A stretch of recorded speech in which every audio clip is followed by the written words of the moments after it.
out, everything works properly. Let's just start with a really big open-ended question, David. What has this, coronavirus and lockdown and all that, what's it done? What's the impact been on the Toronto Wolfpack? Well, like all clubs and all sports, all leagues, obviously it's meant that everyone has to go back to almost ground zero on what is going to happen for the rest of the season, what is going to be the impact for 2021 and going forward. So obviously when the lockdown occurred and games were suspended, there was a lot of unknown questions, and so therefore, we had to figure out, what do we really want to achieve and what do we really want to look forward to. And we've always said that whatever happens this year, we really need to be concerned about what is the best way to position not just the Wolfpack, but Super League for 2021, because decisions this year will impact 2021. And so we want to make sure that the 21 season is going to be an absolutely brilliant one. So whatever decisions on the remainder of the playing schedule, the location of those games, cannot be impact 2021. This is our major concern, including on the player welfare side. Now, before I ask my next question, you look like you lost a bit of weight, David. You've been in hard training, or have you been eating healthy? What's the story? Well, I mean, and in my regular discussions with Bob Hunter and with Brian McDermott, everyone is fully aware that our squad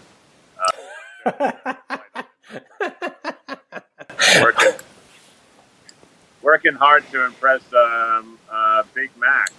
Because obviously in my mind I can play any one of the 13 positions. So getting rid of a few kilos was important. Somehow, like some of my other lifestyle choices, I'm not sure which one I agree with. I still think I need some improvement.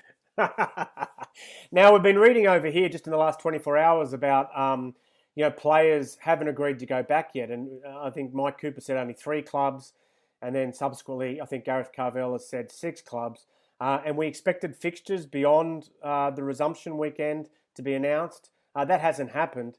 Can you give us an insight into what's happening there? Have your players agreed to go back? Is there a doubt that we will actually be back on the field on August 2? Well, I mean, and once again, a lot of people,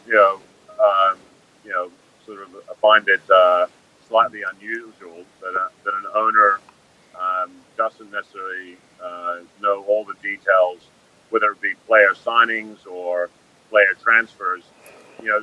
I'm very fortunate in that the ops team led by Bob Hunter is good. So I basically get a briefing, when decisions are being made. And so I know that there are discussions. The actual details of those discussions I'm not aware of. I know that there are issues with a number of squads on the way that they're going to return back to play.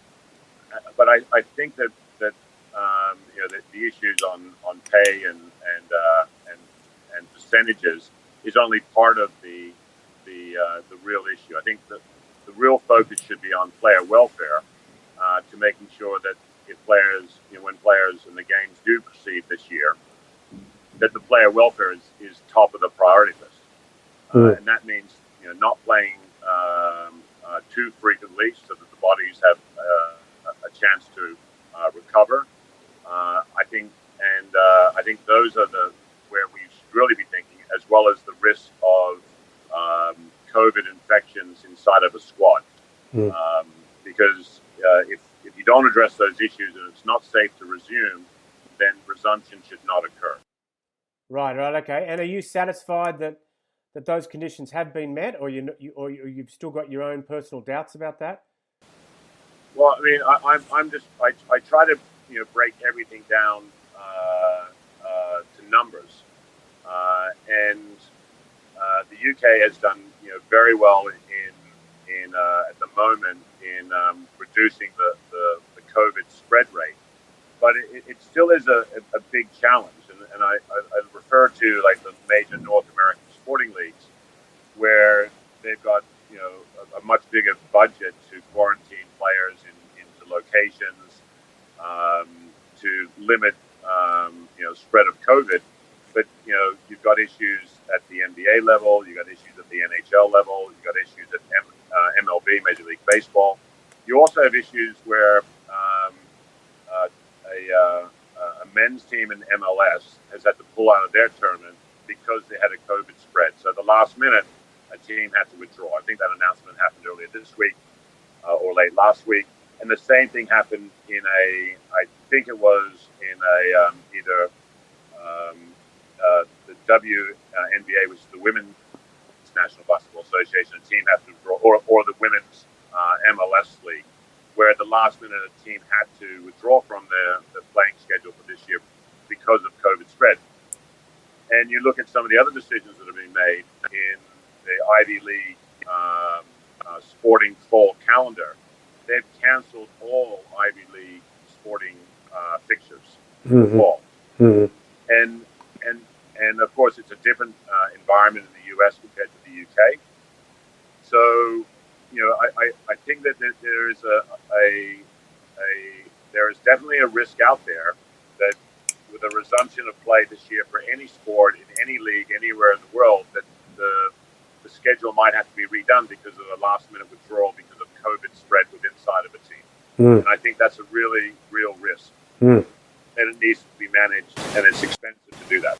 Yeah. Will the Wolfpack get to play at home this season, do you think, David? No.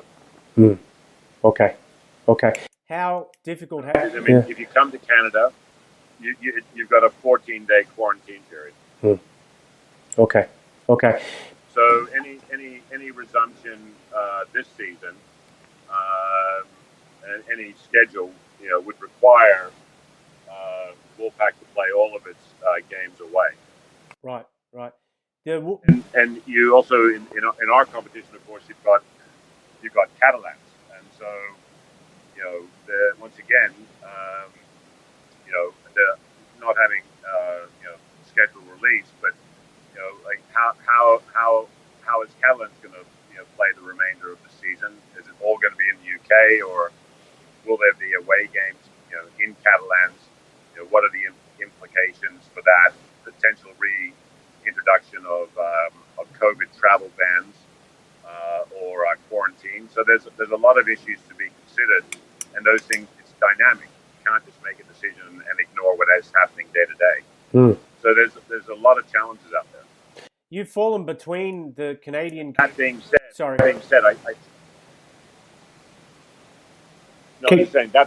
I think it's very important that sports resume, but it has to be done safely, and player welfare has to be the number one consideration, because players have families, they have parents, they have children, and what you don't want to do is to put that as a secondary consideration. It should be the primary consideration.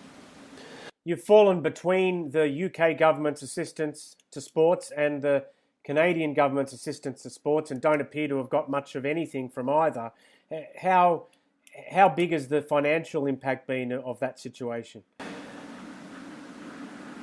I mean, it's been a very challenging year, because it's for 2020, of course, we also do not receive any part of the TV rights in the central distribution, albeit from the history of the Wolfpack, our TV ratings at League One and Championship level have been nothing short of outstanding. In fact, our £1 million games actually had better TV ratings than I think every single game last year and the year before. Every Super League game had better TV ratings, except for the Challenge Cup final and the Grand Final.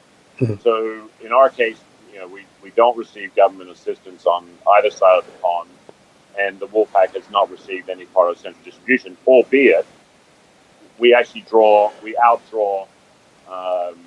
other teams as far as viewership around the world.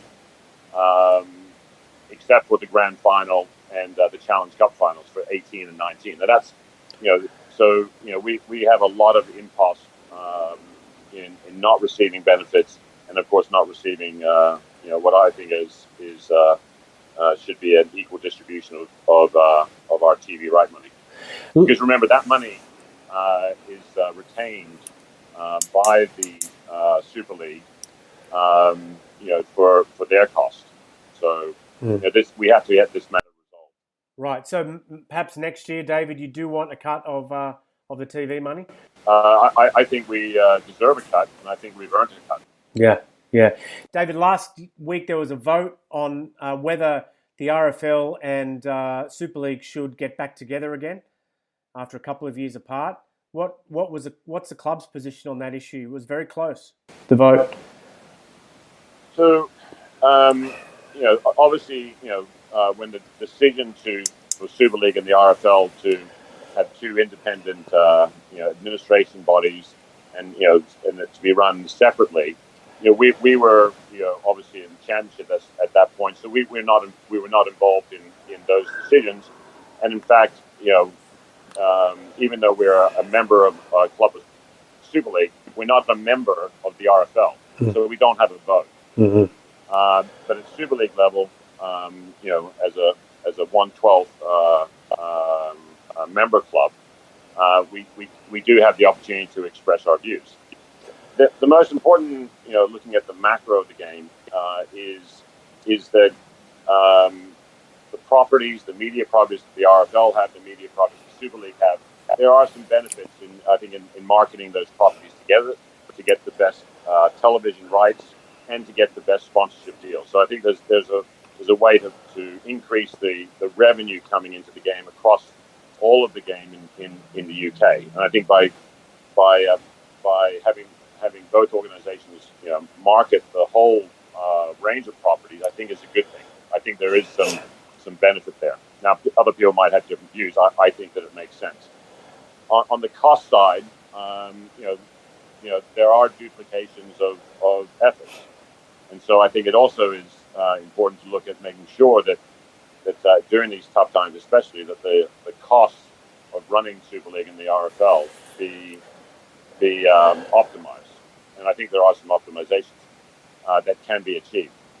So, as I say, not being involved in the decision or voted on the decision for the Super League and the RFL to go in their separate directions, the key is how do you use the strengths and weaknesses, so how do you use the strengths of both organizations, which are different, to actually improve greater participation and greater viewership of Super League games. And the way the Wolfpack sees our role is we are a great conduit to actually get wider awareness of the game in non-rugby league heartlands. So for us, we want to continue to be part of a process that grows the awareness of rugby league around the world. And of course, the most valuable and lucrative market, potentially, sporting market, entertainment market in the world is the United States. And that's what we see as our mandate, is to grow the awareness of this brilliant game into North America. Yeah. So it sounds like the economies and efficiencies of a reunification would be something that the club favours, judging by what you just said. Is that accurate or not? I think that in any business, you're always looking at maximizing, revenue and becoming cost efficient. Mm-hmm. So the information that I saw, my interpretation of the information is that there were some maximizing of revenue opportunities between the two organizations, and there did appear to be some significant cost savings. So for me, I think that should always be debated. Now, obviously, you've got some areas of conflict. For us, we can leave the past behind because we weren't there. Yeah. For us, we have a forward-thinking view, and you have to be cognizant of history and previous relationships, but we were never part of that. So for us, it's very straightforward, saying that if everything is as it appears, then it makes sense to do some sort of cooperation on growing the revenue pile, and this seems to make a lot of sense to do some sort of cost savings on the organizations by combining functions which are currently done by both. I don't know if you remember Max Headroom from the 80s, but that when you see this back, you're going to laugh your head off. You look like Max Headroom bouncing around there. The other question I have is North America. You mentioned North America, Ottawa and New York, and those teams seeking to enter League One. Is that the right way to further expand into North America? Are you monitoring those two projects? What are your thoughts? No, I think Eric is hard charging like always on Ottawa. I think that's a positive step for the game, and the nice thing, it's another Canadian team, so there's some benefits in making the awareness of the game in Canada higher because of the efforts that Eric's doing with Ottawa. So I think that's a very positive. The New York endeavor, I say it's a big one. It's a big ambition. New York's a very, very tough market. 2 NBA, 2 NHL, 2 football, 2 soccer. It's a big market. It is a very lucrative market potentially, but it's also a very crowded market. So I think a lot of work has to go into prepping, New York, I think, to make sure that if they do come in, it is successful. Mm-hmm. It's much more challenging than Toronto, and Toronto has been very challenging. Yeah. Mate, you say, obviously, you sound very optimistic about the future despite the hardships of the last 4 months for the Wolfpack. What about for the other clubs in Super League? The issue with not getting TV money is bad for you, but on the other hand, you're not facing the prospect of perhaps having to pay some of the TV money back because the players won't come back to training, or the games don't start on time, or you're not providing enough product. So that's going to be a big challenge for the other clubs in the competition. Do you have any concerns for the rest of the clubs in the competition? Yeah, I mean, Hello? I think we've lost David, everyone. The show normally goes for about half an hour. I think we've gone just under 20 minutes. So I think some interesting stuff there. Well, we perhaps wait for him to come back. I don't know. But his comments about, he didn't want to say which way the club voted regarding putting Super League and the RFL back together, but he did indicate that they were in favour of that.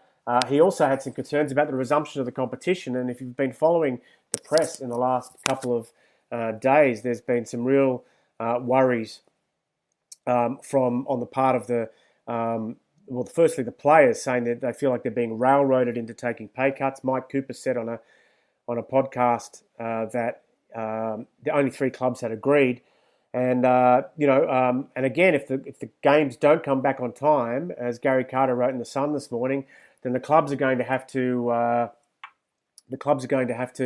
give Sky some of the money back, and so it has a cascading effect, not just on the games not happening and the players going on strike, but then not being on strike. But it depends if you want to call it a strike. But not only that, but then it costs the clubs more money, and their ability to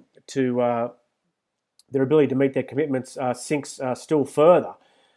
So it really is a flash point for the game in England at the moment, and perhaps it's going to expose a few weaknesses that have been there all along. At the moment, the RFL have a big grant from the government to get themselves back on their feet, and the Players Association under Gareth Carvell is negotiating to allow the sport to keep some of that money, not have to repay it. So anyway, I hope David hasn't come back yet. So I think we might end the show here. But really appreciate your time. I think it was good while it lasted with Max Headroom there, and I think we just had some technical issues there where David's connection dropped out. So we'll leave it there. Thank you very much, everybody, for joining us on White Line Fever Kicks this afternoon or this evening if you're in Australia. And don't forget the podcast is available. It's at Whooshka. Just to search White Line Fever Kicks. I'll be turning this into a podcast pretty quickly. Also, it's available on Facebook. Obviously, when I stop broadcasting now, it'll be available on Facebook. It'll be uploaded to YouTube as well, and you can get all your Toronto Wolfpack gear at Mascord Browns, Mascord Bronz, or else you can, in Australia, you can get it at mascordbrowns.com.au. Toronto Wolfpack jerseys, singlets, hoodies, everything. Yeah, Toronto Wolfpack stuff. Okay, I think that's about it for us. We'll see you this time next week. Goodbye.